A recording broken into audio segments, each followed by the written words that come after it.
Unahin na natin yung budget. 'Di ba nangako na sila na walang unprogrammed funds? Bakit nakakalusot pa rin ito? Nangako na ang House leadership diyan.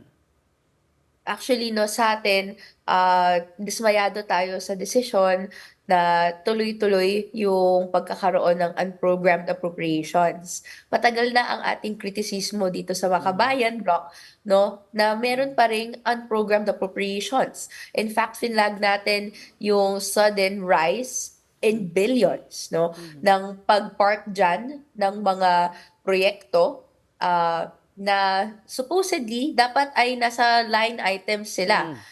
For example, nakikita natin na malaki yung paglipat ng pondo na nakalaan sa PhilHealth 'no, para bigay way sa mga proyektong nakalaan sa unprogrammed appropriations 'no. These are just some of the irregularities that we've noticed sa budget proceedings ng term ni President Marcos Jr. no. And that's why malakas yung clamor this year no, na aside from flood control projects, ghost or substandard, which are line items no, meron talaga diyan 4,000 no ay nasa unprogrammed appropriations. And ang nalaman po ni Representative Tino of ACT Teachers Party List no ay in budgets 2023-2024, kung gusto nating gumamit ng unprogrammed appropriations, which are lump sum funds, kailangan merong special budget request that has to be approved by the President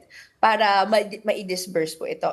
So, nakakadismaya na meron pa ring unprogrammed appropriations kasi nakikita natin tong inaabuso, no?